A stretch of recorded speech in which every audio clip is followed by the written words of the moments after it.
모세 스페셜 세 번째 시간입니다. 오늘은 출애굽기 4장 1절에서 8절에 근거하여 표징은 믿으리라 라고 하는 말씀으로 이제 모세에게 하나님이 부르시고 하나님이 계획을 말씀하시고 이제 애굽 땅으로 내려가라고 하는 아주 구체적인 사명을 주시는 바로 그런 이야기를 살펴보도록 하겠습니다. 여러분이 옆에서 보고 계시는 바로 그 그림 그대로 이제 하나님의 말씀을 받은 모세가 드디어 어떻게 하나님의 말씀을 받아서 구체적으로 어떻게 실현해 가는지 우리가 말씀을 살펴보도록 하겠습니다.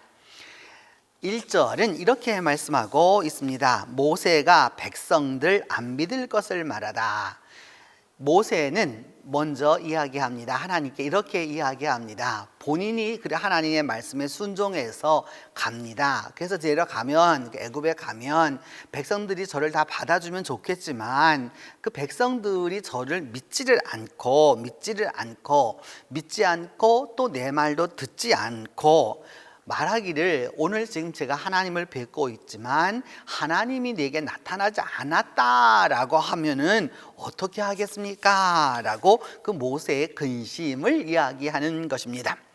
모세의 근심은 이 세 가지이죠. 여러분, 하나는 백성들이 믿지 않을 거다. 두 번째는 듣지 않을 거다. 세 번째는 그래서 하나님이 나타나지 않았을 거다라고 하는 사실을 부인하게 될 거다라고 이제 이렇게 이야기하는 것이죠. 언제나 어떤 일을 시작하게 되었을 때 지도자의 고민은 바로 여기에 있는 것이죠. 물론 지도자의 고민이기도 하고 또 우리 모두의 고민이기도 합니다. 새로운 일을 시작하게 되었을 때에 또 그 일을 가지고서 큰 일을 이끌어 나가야 되었을 때에 무언가 새롭게 시작해야 되었을 때에 일어나게 되는 공통적인 근심이다라고 할 수 있습니다.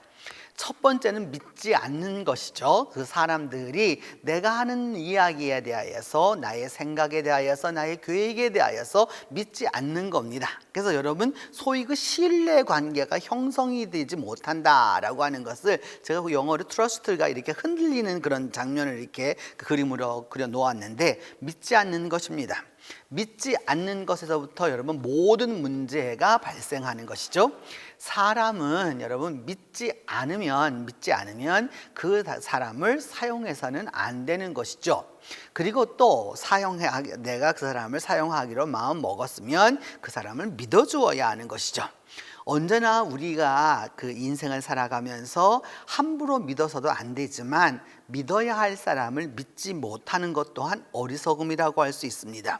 하나님을 만났습니다. 모세는. 그리고 하나님에게 그 하나님의 계획도 들었습니다. 그리고 하나님의 계획대로 이제 내려가려고 합니다.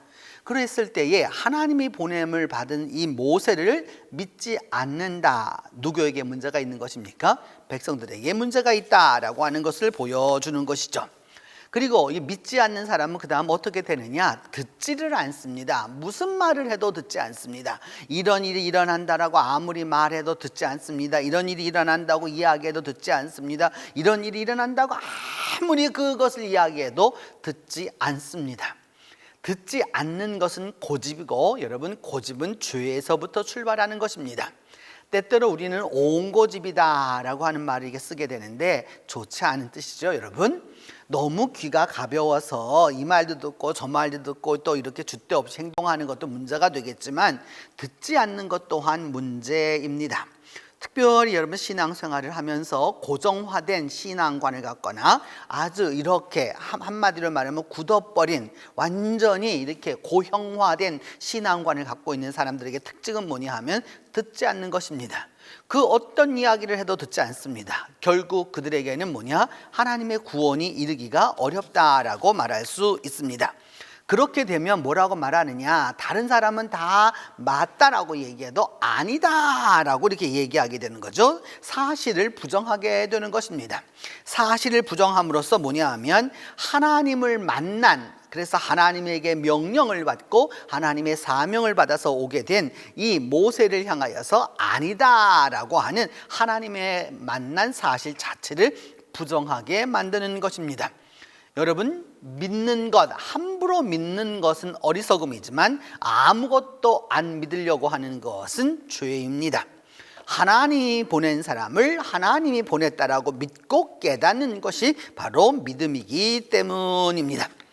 이렇게 말을 하자 하나님은 말씀하시기를 무엇을 말씀하시느냐 하면은 그 자신에 대하여서 그 여호와라고 하는 이제 말씀을 이제 하시게 되겠는데, 여러분 그 조상의 하나님을 이제 말씀하시죠. 나는 아브라함의 하나님, 이삭의 하나님, 야곱의 하나님이다라고 말씀하면서 그 조상들의 하나님이다라고 하는 것을 이제 말씀해 주시는 것이죠. 조상의 하나님 여호와께서 말씀해 주시는 것인데, 그 여호와라고 하는 말을 이제 보기 위하여서 이 여호와라고 하는 단어는 오늘 우리 개역 성경은 여호와라고 쓰고 있고, 또 그다음에 킹 제임스 버전은 제호바라고도 이게 쓰고 있고요. 그래서 이 말이 살아남아 있습니다. 여호와라고 되어 있는데, 이제 이 고대 세모의 특징입니다. 고대 세모는 자음만을 가지고 표시하고 모음을 쓰지를 않았습니다. 그리고 읽을 때에는 모음을 넣어서 읽었던 것이죠. 그래서 구체적으로 그 모음이 다 보존이 되어야 되는데 보존이 되지를 못했습니다. 그래서 그 모음을 보존하지 못했기 때문에 구체적으로 정확한 발음이 무엇인지는 모릅니다. 다만 종교개혁기를 지나가면서 그 소위 여호와라고 하는 이 단어에, 이 여호와라고 하는 하나님의 그 이름을 가지고서 그 어떻게 읽어야 할 것이냐라고 하는 부분에 있어서 이 거룩한 하나님의 이름을 함부로 입에 담지 못한다, 여호와의 이름을 망령되이 읽지 말라라고 하는 십계명의 그 계명을 받아들여서 그 다음부터는 아도나이라고 말하는 나의 주님, 이게 주님께서라고 이렇게 대언했던 거죠. 쓰기는 여호와라고 썼지만 읽을 때는 아도나이라고 읽었던 것이죠. 하나님은 이 출애굽기 3장에서 본인을 말씀하셨을 때 이렇게 말씀하셨습니다. 에흐예 아슈엘 에흐예 이렇게 말씀하셨는데, 에흐예 아슈엘 에흐예, 우리말은 이것을 개역 개정판에서는 뭐라고 번역했느냐, 나는 스스로 있는 자다라고 해서 의역을 했습니다. 에흐예 아슈엘 에흐예라고 하는 말을 곧 어떻게 했느냐, 의역을 함으로써 하나님 스스로 계시다라고 하는, 그래서 하나님의 원초성과 또 하나님의 기원성 이런 것을 설명할 수 있도록 이렇게 만들어 두었습니다. 그것을 새 번역은 어떻게 번역했느냐, 나는 곧 나다라고 번역했고, 공동 번역은 나다 이렇게 그냥 말씀으로 번역을 했습니다. 왜 이렇게 번역을 했는지에 대하여서 우리가 구체적으로 한번 살펴볼 필요가 있는데, 여러분 이 그림을 하나 보시면은 이거는 주전 4세기 경에 있었던 은화입니다. 은화인데 페르시아에서 발견된 것인데, 아마도 지금 현재 거기 앉아 있는 분이 누구라고 볼 수 있느냐 하면은 예후드 메디나 나타라고 하는 지역에서 나온 것으로, 이것은 여호와 하나님을 형상화한 것이다 라고 하는 것을 볼 수 있습니다. 지금까지 인간이 이 발굴한 여호와의 형상의 모습 가운데 아주 가장 오래된 모습이라고 할 수 있습니다. 왜냐하면 여러분 그 위에 그 얼굴 옆에 보면 글씨가 이렇게 보여져 있는데, 요거를 설명하기 위해서 요거를 하나 보시면 되겠습니다. 맨 밑에 있는 글자 요드해 바회, 이게 그래서 YHWH 그래가지고 이것이 이흐와 이렇게 되어 있기 때문에, 그래서 그걸 갖다 여호와라고 하는, 그러니까 나중에 엘로하라고 하는 모음에서 띄어와서 여호와라고 읽게 되었는데, 이것은 현재 우리가 히브리어 성경을 쓰고 있는 것이지만 이 글자는 모세 시대에 존재하지 않았습니다. 실질적으로 이것은 중세 마소라 학자들에 의해서 만들어진 정방형 글자이고요. 그 다음에 여러분이 지금 보시고자 하시는 것은 뭐냐면, 요 글자를 하나 보게 되면은 어떤 글자냐 하면은, 여러분 맨 위에 있는 그 글자를 하나 보시면은 그것은 12세기니까, 그러니까 지금부터 한 3,200여 년 전부터 한 2,200년 때까지 쓰여졌던 아주 고대 페니키아어도 되고요, 또 고대 히브리어도 되는 바로 그런 글자죠. 바로 저것을 가지고서 여호와라고 쓰여졌던 것 가운데 하나입니다. 그리고 나서 고히브리어가 있습니다. 고히브리어가 있는데 그 위에 것은 히브리어가 아니고 페니키아어거든요. 요 밑에 것이 이제 고히브리어인데, 고히브리어에 보면은 저런 모양으로 되어 있습니다. 그러니까 모세 시대에는 아마도 지금 우리가 보고 있는 맨 위에 글자와 그 밑에 글자 요 사이에 있는 그 어떤 그 문자였을 것이다 라고 하는 것을 알 수 있고, 이 글자가 서로 간에 영향을 주고 있구나 하는 것을 여러분이 문자로 아실 수 있겠습니다. 그래서 이 여호와라고 하는 말을 가지고 설명하기 위해서 많은 구약학자들이 노력을 했고 또 이제까지 그 노력하고 공부하고 있습니다.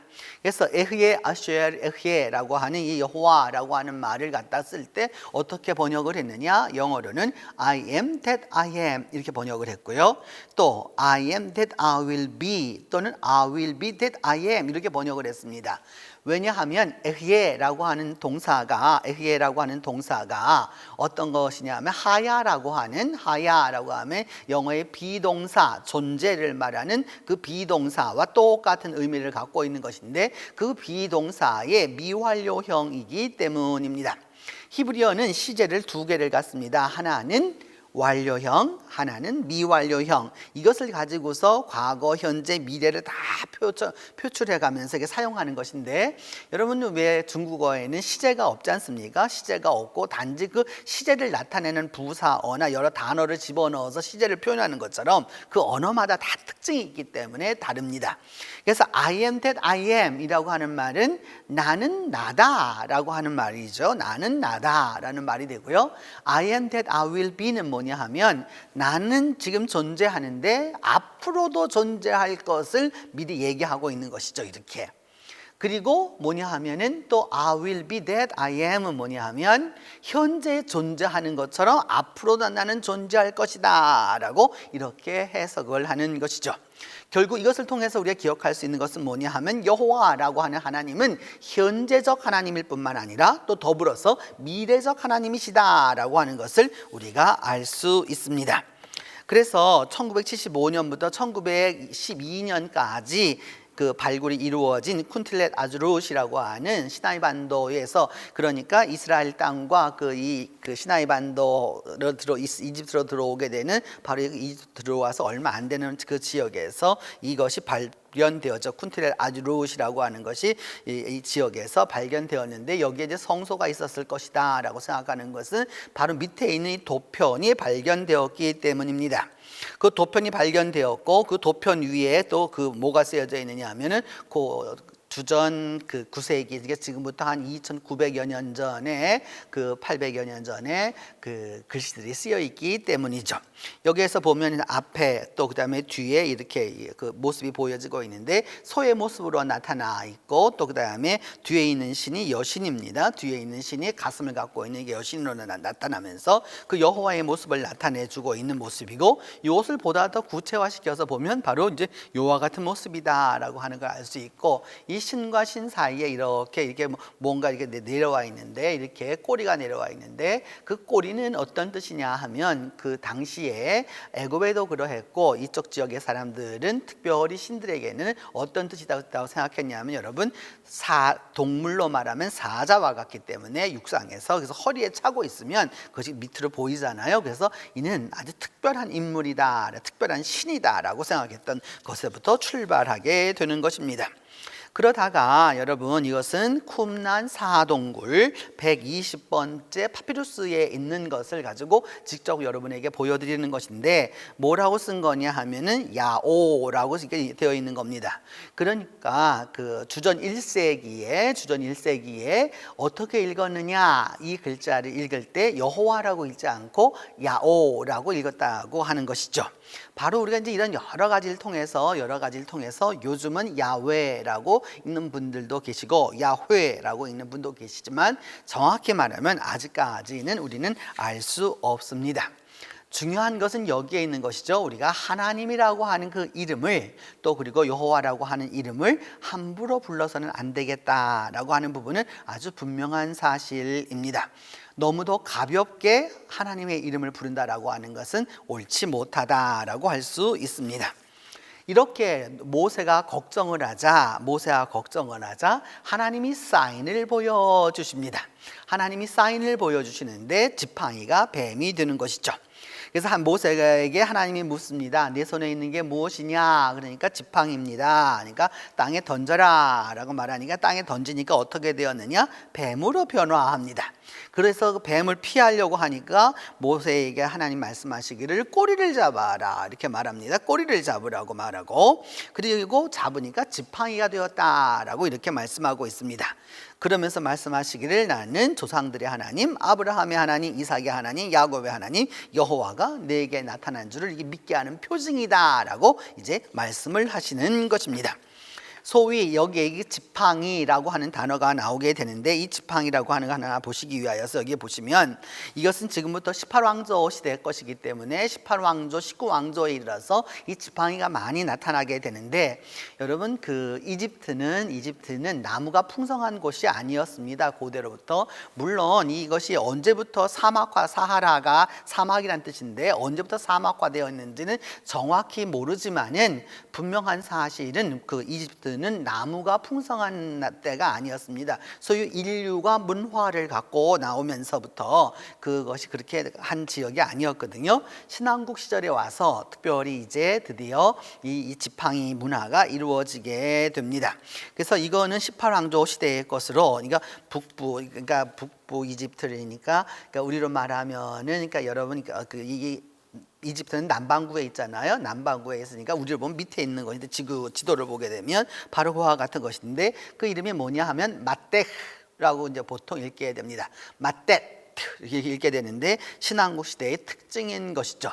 그래서 지팡이가 나왔다라고 하는 것은 그냥 단순히 지팡이를 짚고 다니나 보다 이런 생각을 하시면 안 되고, 이는 신왕국 시대의 특징이다라고 하는 말을 갖고 있습니다.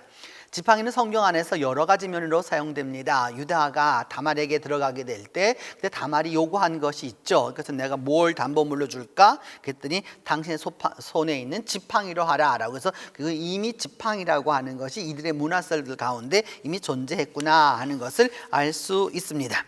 출애굽기 17장 9절에도 보면은 그 모세가 아말렉과의 싸움에 있어서 여호수아에게 이야기할 때 내가 하나님의 지팡이를 손에 잡고 그 지팡이를 쥐고 가는데, 어떤 지팡이냐? 하나님의 지팡이를 쥐고 가겠다라고 이제 이야기하게 됩니다. 또한 이와 같은 것을 보면서 지팡이구나 라고 생각할 수 있는데, 또 재밌는 것은 이 지팡이라고 하는 것은 여러분 이게 마디가 있는 거고 그 다음에 대가 이어져 가는 거잖아요. 그래서 이것이 히브리어에서는 마떼 이라는 단어는 지파와 동일한 단어로, 때로는 가족이란 단어로도 사용되게 됩니다. 그래서 이 부분이 있어서 우리가 이런 뜻이 있구나 라는 부분을 아시면 되겠습니다. 그래서 이 지팡이를 땅에 던지니까 어떻게 되었느냐? 뱀이 되었다라고 이제 말하고 있습니다. 뱀이라고 하는 말은 나카시라고 하는 단어인데 잘 쓰이는 단어는 아닙니다. 일반적인 단어가 아니고 serpent라고 하는, 영어로 말하게 되는 나카시라고 하는 말인데, 이 나카시라고 하는 것이 이제 왜 중요하냐? 왜 다른 동물도 많은데 여기에 다시 또 뱀이 등장하는가라고 하는 부분을 우리가 알아두어야 하겠죠.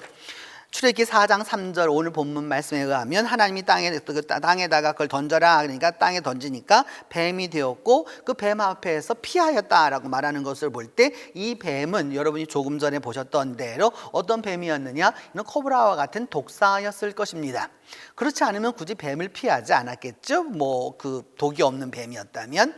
그러면 여기에서 이제 우리 하나 또 알아볼 것은 출애굽기 7장 10절로 12절에도 보면 뱀 이야기가 다시 또 나옵니다. 이 모세 이야기에서 이 창세기 출애굽기 4장에서부터 시작해서 7장에 와서 또 이야기하기를 바로 앞에서 그 지팡이를 갖다가 던지니까 뱀이 되었고, 그것을 가지고 애굽의 요술사들도 동일하게 하였고, 나중에 결국 어떻게 되었느냐? 아론의 지팡이가 그 뱀들을 다 삼키게 되었다라고 하는 그 이야기로 나오게 됩니다. 민수기 21장 7절에는 어떤 의미로 나타나게 되느냐 하면 불뱀 이야기가 나오게 되고, 모세가 놋뱀을 만들어서 그것을 장대에 달았을 때에 그 뱀에게 물린 사람들이 뱀을 쳐다본 즉 그 구원을 얻게 되는, 그래서 신약 성경에는 이는 바로 예수 그리스도의 모습을 상징한다라고 하는 것으로 이제 해석하고 있습니다. 여러분들이 생각하는 이 뱀이라고 하는 개념은 오늘날 우리가 생각하는 동물의 어떤 그 분류학적인 그런 개념이 아니죠. 이렇게 그런 개념으로 보면은 안 되는 것이고요. 이 고대인들에게 있어서 뱀이라고 하는 것은 물론 실상적으로 일상적인 뱀을 봅니다. 근데 종교적으로 또 문화적으로 사회적으로 뱀을 보는 모습이 다른 것이죠. 바로 이것은 지금부터 2700여 년 전, 2650여 년 전에 있었던 그 바벨론 남문에 있었던 이슈타르 게이트의 문입니다. 이 문을 보시면 이 지금 앞에 있는 동물이 보이실 건데 이 동물을 보면 몸은 사자입니다. 몸은 사자이고요. 그 다음에 앞에 발은 사자 발이고요. 뒤에 뒷발 두 개는 독수리의 발입니다. 꼬리를 높이 치켜든 높이 치켜든 그런 그 사자의 모습인데 얼굴을 보면 혓바닥이 갈라져 나와 있는 것을 볼 수 있습니다. 이들이 생각했었던 그 소위 종교적으로 형상화된 뱀이라고 할 수 있습니다. 뱀에게는 여러 가지로 생태학적인 부분을 여러분 볼 필요가 있는데 첫 번째, 뱀은 허물을 벗습니다. 옛 것은 없어지고 새 것만 나오게 되는 겁니다. 그러니까 옛 것을 벗어버리고 새 것이 나온다라고 하는 것은 곧 어떤 의미냐?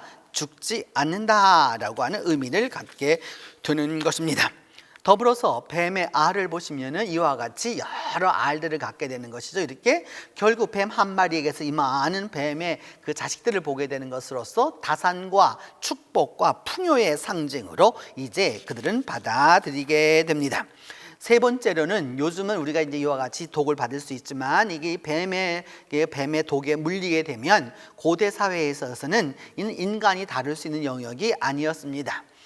그래서 여러분 우리가 흔히 말하는 대로 한국 분들이 말하는 대로 7.4 이런 말 하잖아요. 그래서 7걸음을 못 걸어가서 사람이 죽는다라고 하는 그 뱀의 독이 얼마나 강했는지를 알려주는 것이죠.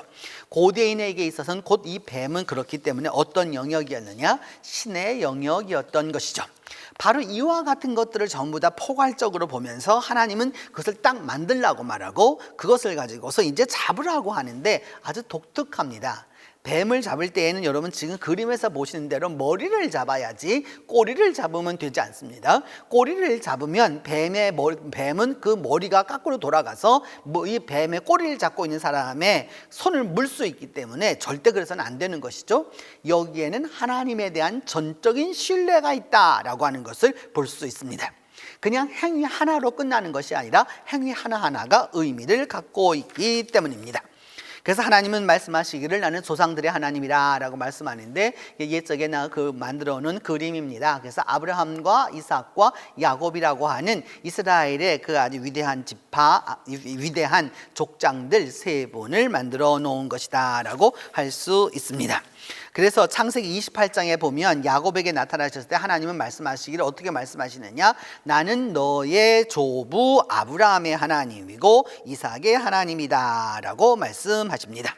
그래서 그 말씀을 하시고 그 다음에 또 한 군데를 또 보게 되면 열왕기상 18장 36절에 보면 엘리야가 기도할 때에 이스라엘의 하나님을 부르면서 뭐라고 이야기하고 있느냐 하면 아브라함과 이삭과 이스라엘의 하나님 여호와라고 해서 이 조상들의 하나님을 다 부르고 있다라고 하는 것을 알 수 있습니다. 이와 같은 하나님을 그 조상들의 하나님으로 묘사하는 것은 신앙의 연대성을 계속해서 강조하는 것이죠.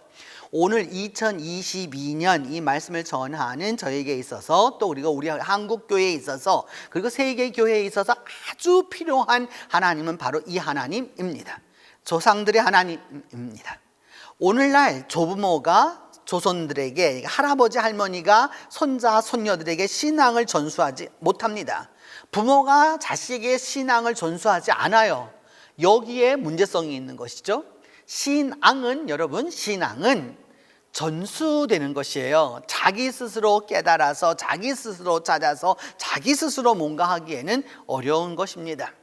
신앙, 특별히 성경이 말하는 신앙은 이와 같이 그 가족을 통해서 조상들에게 전수되는 신앙이다라는 것을 알 수 있습니다. 이 기적을 베풀어 주신 다음에 하나님은 다시 한번 또 한 번의 기적을 베풀어 줍니다.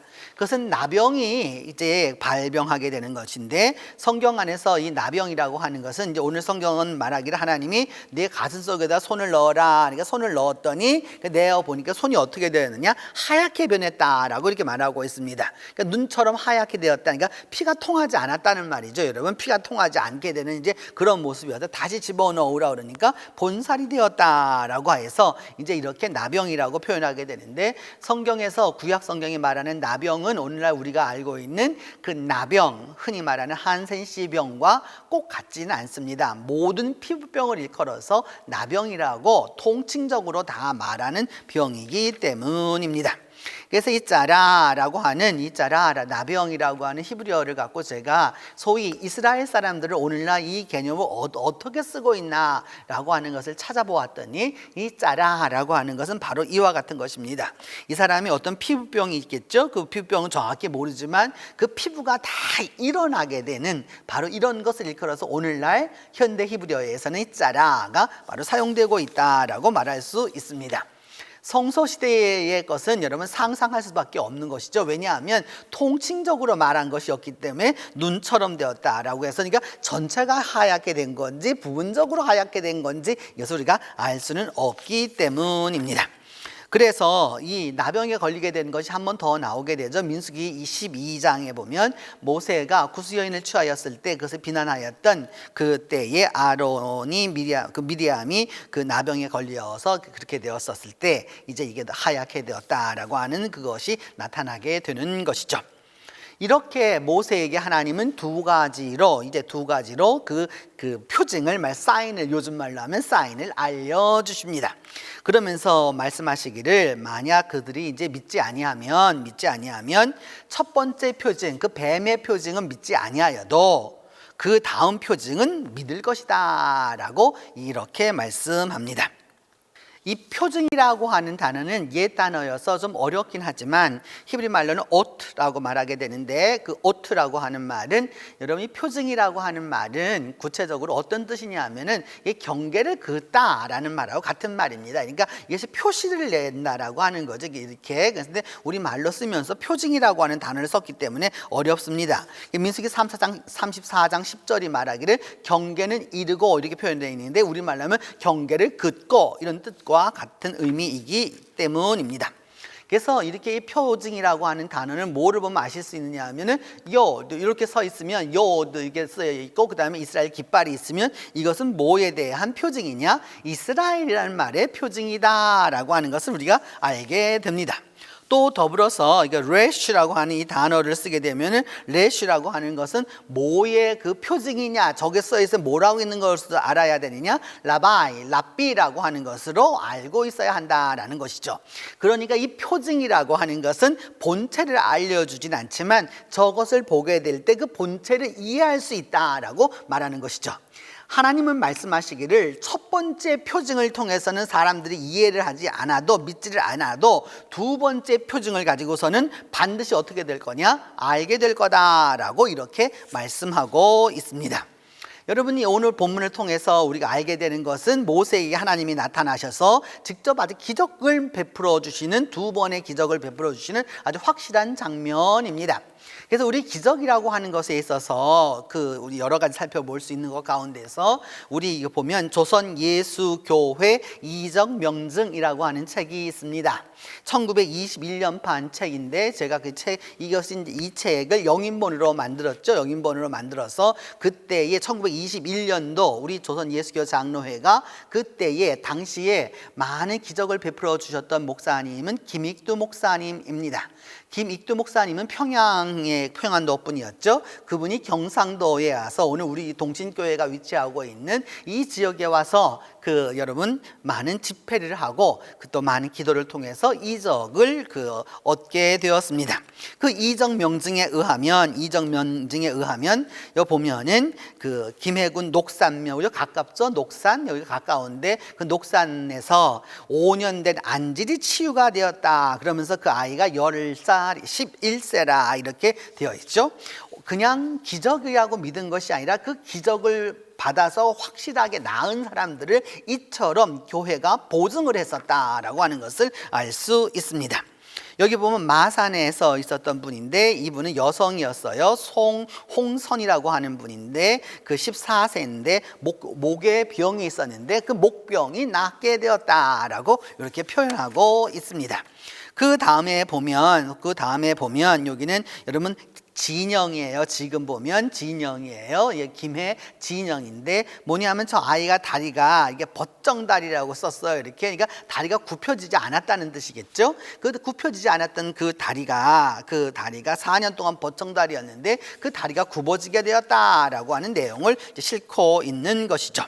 그 다음에 이거는 여러분 오늘날 우리가 많이 다니고 있는 삼락공원 아시잖아요. 여러분 삼락에 있는 것인데 바로 뭐라고 얘기하고 있냐면 정신병이 나았다라고 말하면서 25살짜리 그 청년임을 이렇게 보여줍니다.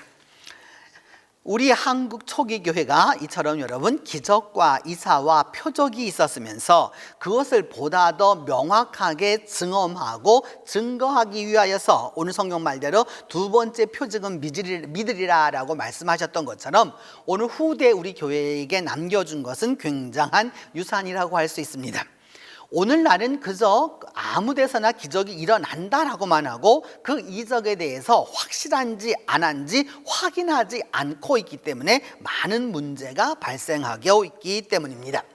그런 부분에 있어서 여러분 기적은 하나님의 선물입니다. 그런데 기적이 정말 기적이고 기적의 가치를 알아내야 그것이 믿음인 것이죠. 기적은 주님을 향해 순종하고 기도하는 중에 만들어지는 것이죠. 기적을 행하면서 기적이 일어날 때 인간이 드러나면 이는 여러분 그냥 간단하게 말해서 가짜입니다. 그리고 기적은 신앙의 본질이 아닙니다. 여러분 우리 이걸 본질로 생각하는 경향이 많아요. 그래서 체험신앙 그러는데 그거보다 더 중요한 것은 여러분 체험신앙보다 더 중요한 것은 은총신앙입니다. 하나님의 은총으로 우리가 구원을 얻게 되었고 우리의 그 체험으로 말미암아 보다 더 그것이 확증되는 것이지 그 본질은 여러분 은총에 있다라고 하는 사실을 놓쳐서는 안 되는 것이죠. 적당한 식사가 있고 거기에 건강보조식품이 있어야지 가치가 있는 것이지 여러분 건강보조식품이 주식이 되고 먹는 식사는 얘는 적당하게 먹어도 되고 안 먹어도 된다. 올바른 건강을 유지할 수 없는 것이기 때문입니다. 하나님은 오늘도 기적을 통해 역사하시고 기적을 베푸시지만 그 기적은 하나님의 능력을 전달하는 도구라는 사실입니다. 그래서 여러분 기적 중심의 신앙이 아니라 기적과 함께하는 신앙이 건강하고 신실하고 아름다운 신앙이 되는 것입니다. 오늘 우리 교회가 또 그리고 우리 한국 교회가 꼭 기억하고 나아가야 할 길은 바로 이것입니다. 기적 중심적 거기에만 가면 역사가 일어나는데 그것이 아니라 그 어느 곳에 있을지라도 기적과 함께 해주시는 그 하나님을 믿을 때 그 사람의 신앙이 건강하고 또 성실하고 신실하고 아름다운 것입니다. 이후 기적은 여러분 출애굽 이야기에서 계속해서 반복되게 됩니다. 이제 10가지 재앙이 이제 여러분 기다리고 있죠. 결국 10가지 재앙을 다 겪고 나서야 소위 기적을 다 겪고 나고 나서야 이제 드디어 바로는 이스라엘 백성을 내어보내게 됩니다. 처음에는 모세를 인정하지도 않았고 표징도 이스라엘 백성 받아들이지 않았습니다. 그렇지만 나중에는 받아들이게 되었죠. 그리고 이후에 10가지 재앙을 통해서 애굽의 바로도 하나님을 인정해서 히브리 사람을 내어놓습니다. 그런데 곧 어떻게 하느냐? 쫓아갑니다. 기적은 기적으로 끝이 나고 말았을 뿐입니다. 그래서 이스라엘 백성을 쫓아가는 것이죠. 여러분 본질을 알아야 하는 것이죠. 단지 그 신의 능력으로 나타난 표징만을 바라보고서 거짓 순종했을 때 올바로 되지 못했던 것입니다. 믿음은 바로 여기에 있습니다. 하나님이 함께 해 주실 때 그리고 그 함께 해주시는 거기에 하나님의 표징이 함께하고 그 표징을 통해서 올바로 신앙을 갖는 사람에게 그 표징을 통한 신앙의 풍부함이 그리고 부요함이 함께하게 되는 것입니다. 기도합니다. 하나님, 모세에게 나타나 주셔서 모세에게 표징을 통하여서 말씀하여 주심을 감사합니다.